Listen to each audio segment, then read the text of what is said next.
Alright, Shalom. First and foremost, I want to give all praises, honor, and glory unto Yahweh Bashem Yahushua Bashem Kakadash. The honors to the apostles and the elders of Great Millstone. Come on, this truth from peace and salutations to the Akim, to the elect that are scattered across the four corners of this earth, pushing this truth and faith and sincerity.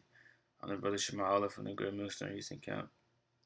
And this lesson is going to be entitled, He Will Have Mercy Upon His Afflicted.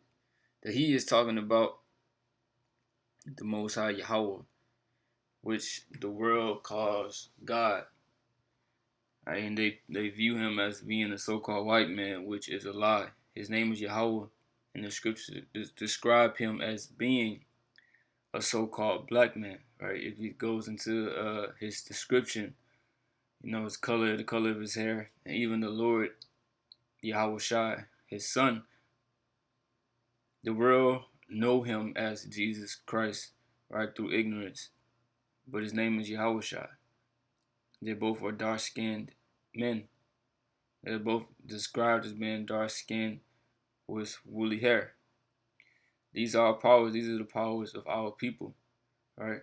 These are who we supposed to pray to and seek, right, for salvation. These are the powers of the Negroes, the Latinos, and Native Americans, right? And have always been.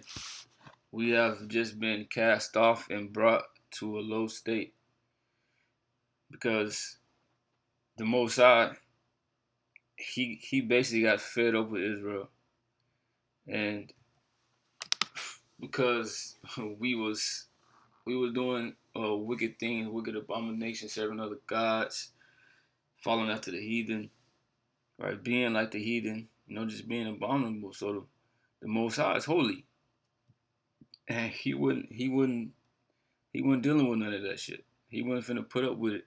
So he put us under curses, and that's why we are afflicted. Right? We are afflicted, and the things that we are going through today are because of the things that we have done, right, in the past unto the Most High. That is how we got over here to the land of America, to be slaves, right, to be captives, because it's punishment, right, judgment.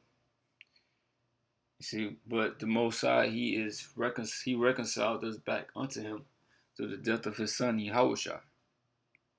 You see, the Most High, he not going to leave us in his condition forever. So this is the start of rising back up and being rulers again in the earth, being on the top again, right? Like we're supposed to be, putting us back in our rightful positions. And America will have to be destroyed for that to happen. All right, but this is Isaiah 49:13. It says, Sing, O heavens, and be joyful, O earth, break forth into singing, O mountains. For Yahweh had comforted his people and have mercy upon his afflicted. His people are the Israelites. So it says, Sing, O heavens, and be joyful, O earth, and break forth into singing, O mountains. Because when the Israelites back in rulership and the righteous on authority, the people will rejoice. The earth is going to rejoice. See, the earth is going to welcome us as being rulers again.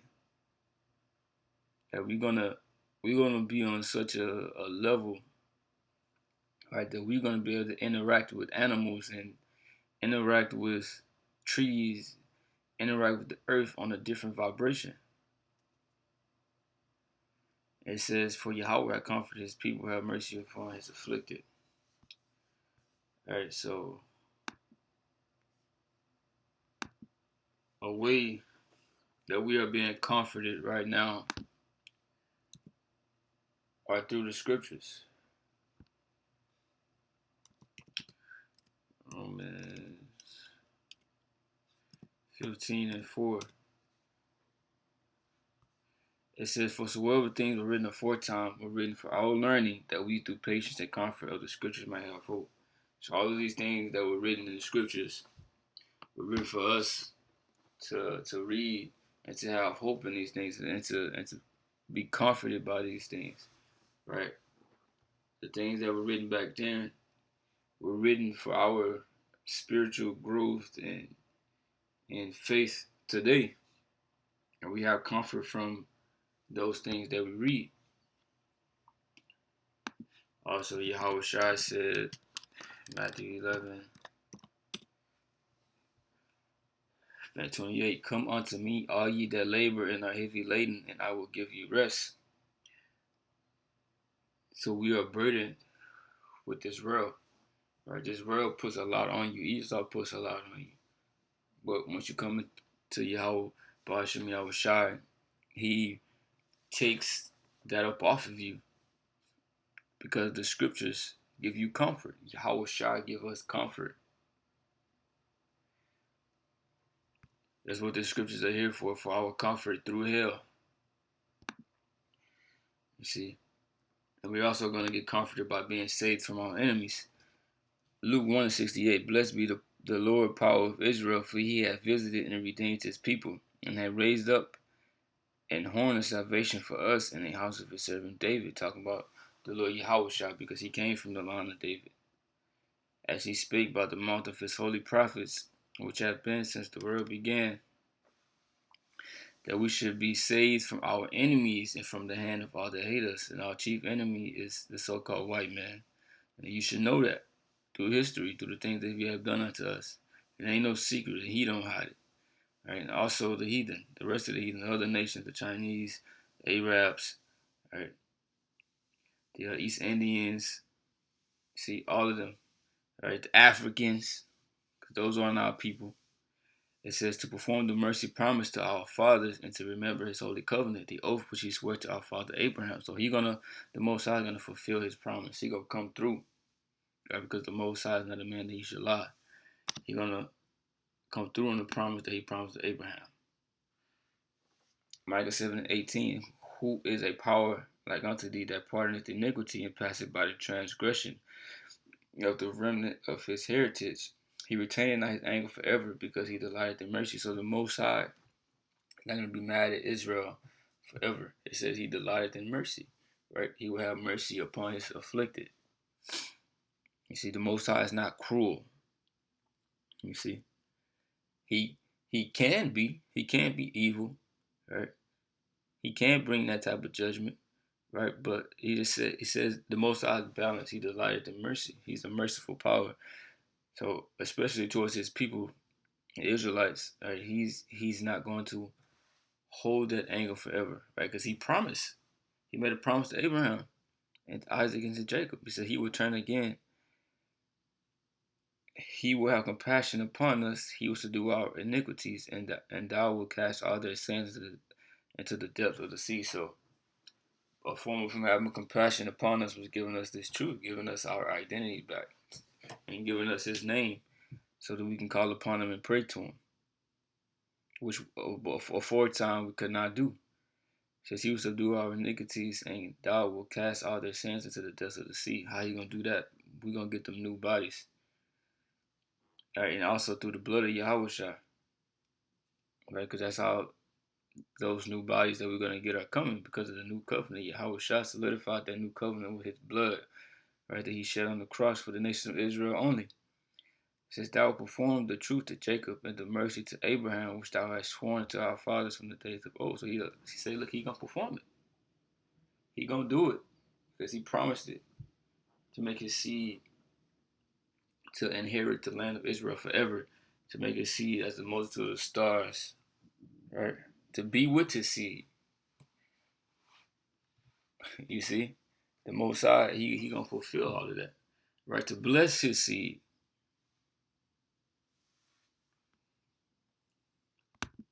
And that ain't changed. Let's go back to Isaiah 49 and 13 again. "Sing, O heavens, and be joyful, earth, break forth into singing, O mountains. Yahweh hath comforted his people and will have mercy upon his afflicted. For Zion said, Yahweh hath forsaken me, and my Lord hath forgotten me." You got a lot of our people that don't even believe in that there's a higher power. They don't believe that the Most High exists, because they say that if the Most High really does exist, why he let this happen unto us? That those are people that are understanding. They don't know that the history of our people, how we got to this place, or why see, it's our fault. You see, we went off. You see, even though we were programmed to go off, right, from being in His flesh, even though we weren't gonna be perfect in the first place, but we still did it. All right, but also you have people that go back into the world, right? They don't believe that the Most High is coming back. Oh, Yahweh Shai taking too long. You see, hey, but you gotta hang in there because the Most High did not forsake us. It said, "Can a woman forget her sucking child that she should not have compassion on the son of her womb? Yea, they may forget, yet will I not forget thee." So a woman is not gonna forget her child or not have compassion on her. See, but I mean, today's age, right? The black woman, you see, the Israelite women don't care about their kids like that.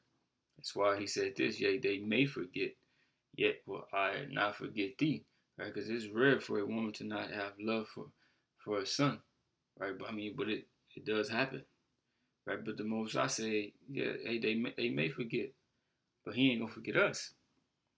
Exodus 4:22, and thou shalt say unto Pharaoh, thus said Yahweh, Israel is my son, even my firstborn. So the most I fucked up Pharaoh and the Egyptians because of us, right? Because we are his sons, you see, and also the women as well are his daughters, right? But we are his firstborn, and the type of a love a man has for the firstborn, his firstborn child, especially a son.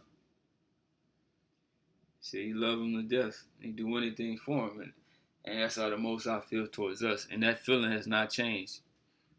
Don't get it twisted. The Most High still loves us. We just gotta live through this captivity, live through this hell. You see, it's light at the end of the tunnel, like they say in the world, which is the kingdom of heaven.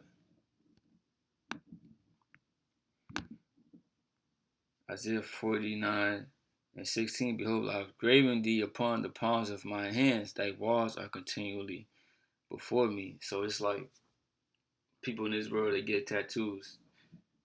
They always see those tattoos on them because it's on their skin. It's connected to them. It's a part of them. The same way with us, with the Most High. He is constantly watching us, constantly looking over us, protecting us. You see, even though that he is not manifesting himself onto us. I mean, but we seeing chariots, right? But we are not. How can I say this? Because in the kingdom of heaven, we're gonna be on a whole nother level with the Most High and with His Son Yahweh Shai, right? Even though that we can't see them or talk to them, right? They're still there and they're still protecting us and watching over us. This is Deuteronomy 11:12. It says, "A land which Yahweh thy power cared for, the eyes of Yahweh thy power are always upon it, from the beginning of the year even unto the end of the year." Right? This is talking about the land of Israel, right? But the Most High's eyes are upon us, the people, because the people, Israel is a people for us a place, right? The people make up the place, right? The title Israel was upon us. Jacob's name was changed unto Israel before they even got the land of Israel. You see, so we were always Israel. We was Israel in the land of Egypt. You see, the Most High, we are constant on the Most High's mind. This is Second Maccabees 3:39. For he that dwelleth in heaven hath his eye on that place and defended it, and he beat it and destroyed them that come to hurt it. See, the Most High don't play about his people, and it has not changed. The Most High is gonna come through on that promise. Right? He's gonna fulfill his word. The Most High always got our backs. We just gotta know that, and know that this covenant, right? Get the Most High, he gonna come through on that. You see, we only got a short time. You see, Esau got a short time to rule, and this shit is gonna fall, right? And we gonna rise again, and because the Most High, he promised it. The Most High, he's gonna come through on what he promised unto Abraham, Isaac, and Jacob.